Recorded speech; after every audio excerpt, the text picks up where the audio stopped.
कैसे हो बच्चों।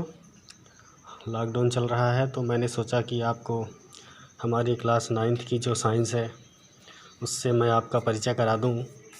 तो सबसे पहले हम देखते हैं कि हमारी ये जो साइंस की बुक है इसमें है क्या क्या और हमको पढ़ना क्या क्या है।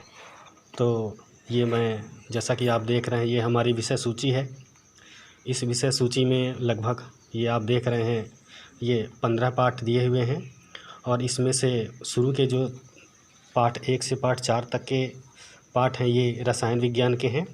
इसके बाद पाठ 5, पाठ 6, पाठ 7 और ये पाठ 13 इसे हम जीव विज्ञान के अंतर्गत पढ़ेंगे। इसके अलावा पाठ 8 से लेकर के और पाठ 12 तक ये आप भौतिक विज्ञान के अंतर्गत पढ़ेंगे। और आखिरी में यहाँ पर ये पाठ 14 और पाठ 15 जो है ये पर्यावरण अध्ययन के अंतर्गत आप इसको पढ़ेंगे। इसे मैं ये हिंदी में तो आप देख ही रहे हैं, इंग्लिश में भी मैं इसको बता दूं। जैसे हमारा है हमारे आसपास के पदार्थ, तो इस पाठ में हम हमारे आसपास के पदार्थ के बारे में कि पदार्थ क्या है और पदार्थ का निर्माण कैसे होता है, पदार्थ की विशेषताएं, उनके भौतिक गुणों के बारे में हम पढ़ेंगे। पाठ 2 में हमारे आसपास के जो पदार्थ हैं, जैसा कि पाठ का नाम शुद्ध हैं कि नहीं, शुद्ध पदार्थ क्या होते हैं, अशुद्ध पदार्थ क्या होते हैं, उनके प्रकार और उनकी विशेषताओं के बारे में तथा पदार्थों को कैसे शुद्ध करते हैं उसके तरीके हम इसमें पढ़ेंगे। इसके पश्चात जो पाठ 3 है आपका परमाणु एवं अणु, तो चूँकि पदार्थ के गुणों में हम जान चुके हैं कि पदार्थ परमाणुओं से मिलकर के बना होता है और परमाणु मिलकर के अणु बनाते हैं। तो परमाणु क्या है, अणु क्या है, उनमें क्या अंतर है, उनके क्या गुण हैं और उनमें क्या समानताएं हैं, उनके प्रकार, उनके उदाहरण, ये सभी हम उस पाठ में पढ़ेंगे। इसके बाद जो पाठ 4 है परमाणु की संरचना, तो हम और भीतर तक जाएंगे और परमाणु किससे मिलकर के बना हुआ है, उसके रचक कण क्या हैं, खोज किसने की, उनके गुण क्या होते हैं, इन सब के बारे में हम पढ़ेंगे। इसके पश्चात जो हमारा पाठ 5 है जीवन की मौलिक इकाई, तो ये जीव विज्ञान का पाठ है। इसके अंतर्गत हम कोशिका के प्रकार, सबसे छोटी कोशिका, सबसे बड़ी कोशिका, कोशिकांगों के नाम, कोशिका के प्रकार और किस कोशिका में क्या कार्य है, ये सभी चीज़ें हम कोशिका के अंतर्गत पढ़ेंगे। इसके पश्चात अगला पाठ 6 है ऊतक।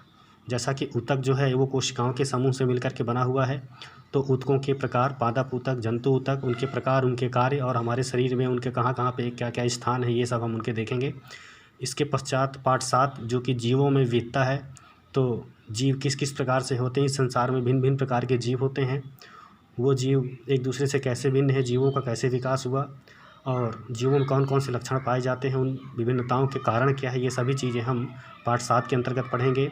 अगला है गति, तो भौतिक विज्ञान के अंतर्गत गति कैसे होती है, जीवों में गति किस किस प्रकार से होती है, गति के प्रकार क्या क्या होते हैं तथा गति के अन्य उदाहरण हम समझेंगे। पाठ 9 में हम बल तथा गति के नियम पढ़ेंगे, जिसमें गति के कौन कौन से नियम दिए हुए हैं और उन नियमों का दैनिक जीवन में क्या उदाहरण है तथा बल कितने प्रकार होते हैं, बल का क्या कार्य है, ये कैसे हमारे जीवन में कार्य करता है, ये सब चीज़ें हम इसमें पढ़ेंगे।